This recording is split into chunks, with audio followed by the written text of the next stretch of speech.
belum bisa main 90 menit. Respon Jens Raven soal cedera yang dideritanya. Jens Raven, striker timnas U20 Indonesia, sempat mengalami cedera saat mengikuti pemusatan latihan yang dimulai pada tanggal 5 Januari tahun 2025. Cedera tersebut terjadi pada tanggal 10 Januari tahun 2025 akibat kesalahan gerakan berbalik badan yang menyebabkan otot pahanya terasa tidak nyaman. Setelah itu, Jens langsung ditangani tim medis, termasuk menjalani pemeriksaan MRI untuk memastikan kondisinya. Proses pemulihannya diperkirakan memakan waktu 10 hari hingga 2 minggu, sebelum akhirnya ia kembali ke lapangan. Kondisi Jens kini mulai membaik. Ia sudah tampil dalam laga uji coba melawan Suriah, meski hanya bermain sebagai pengganti selama 22 menit dalam pertandingan yang berakhir dengan kekalahan 0-2.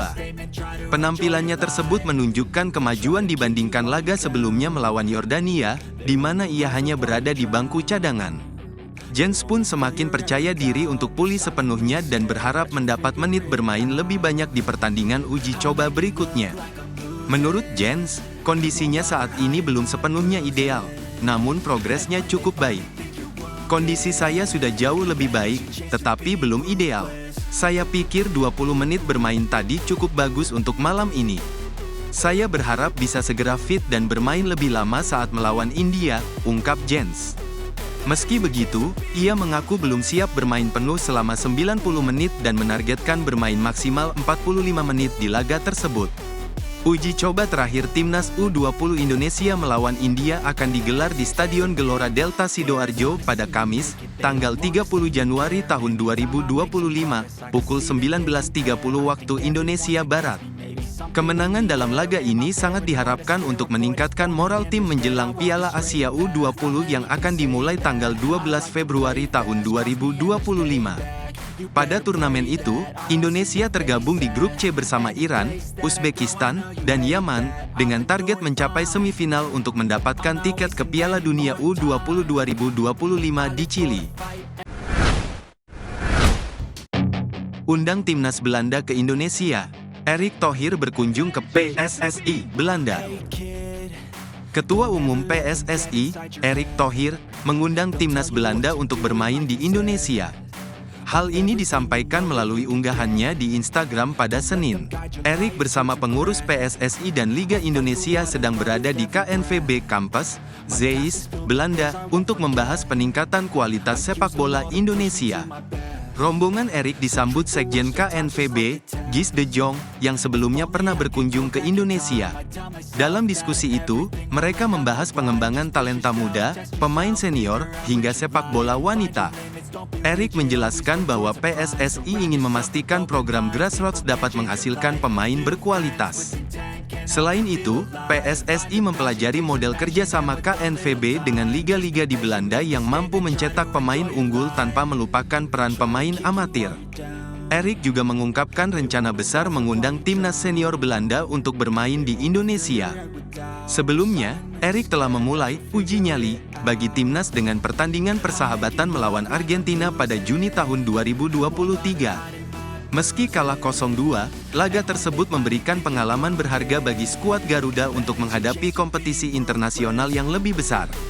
Menurut Erick, laga persahabatan ini adalah bagian dari persiapan timnas Indonesia menuju kualifikasi Piala Dunia 2026.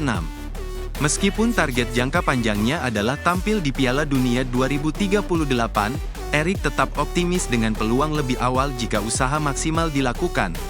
Jika rencana melawan timnas Belanda terwujud, ini akan menjadi momentum penting bagi sepak bola Indonesia. Semua pemain bermain bagus tapi, respon Indra Syafri usai Garuda Muda kalah lagi. Timnas Indonesia U20 kembali harus menelan kekalahan dalam U20 Series. Setelah sebelumnya kalah 0-1 dari Yordania U20, kali ini Garuda Muda takluk 0-2 dari Suriah U20 di Stadion Gelora Delta, Sidoarjo, pada Senin malam. 2 gol kemenangan Suriah dicetak oleh Majed Manaf Ramadan dan Anas Hussam Dahan, sementara timnas Indonesia gagal mencetak gol balasan. Kekalahan ini menjadi evaluasi penting bagi pelatih Indra Syafri dan tim. Indra Syafri menilai timnya masih banyak melakukan kesalahan, terutama dalam mengantisipasi 2 gol yang bersarang di gawang mereka. Meski demikian, ia tetap mengapresiasi usaha pemainnya. Semua pemain saya pikir bermain bagus. Tapi ada kesalahan-kesalahan memang secara grup, taktikal kami. Dan 2 gol terjadi karena memang ada kesalahan. Nanti itu yang akan kami perbaiki, ujar Indra setelah pertandingan.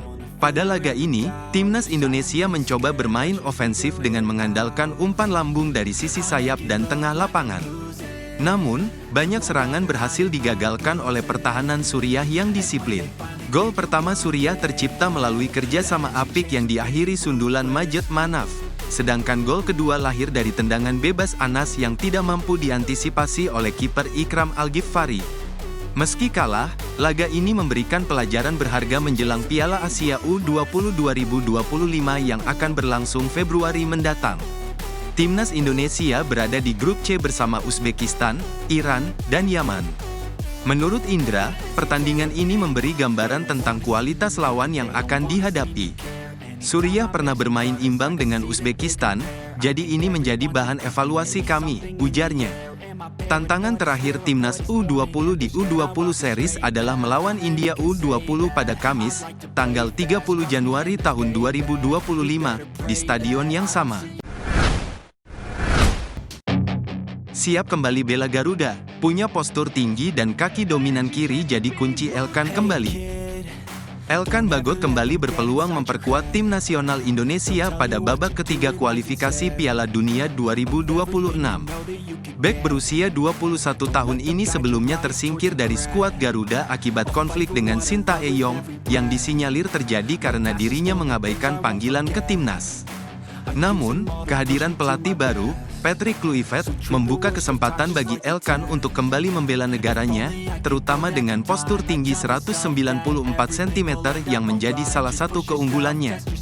Selain masalah dengan pelatih, Elkan juga absen dari timnas karena cedera paha yang dialaminya pada tahun 2024. Berdasarkan data dari Transfermarkt, cedera tersebut membuatnya harus menepi selama beberapa bulan.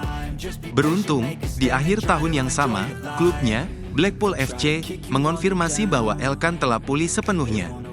Sebagai bek yang telah tampil 22 kali dan mencetak 2 gol bersama timnas, kembalinya Elkan diharapkan dapat memperkuat lini belakang skuad Garuda. Elkan merupakan salah satu dari sedikit bek tengah Indonesia dengan kaki dominan kiri, sebuah keunggulan langka di timnas.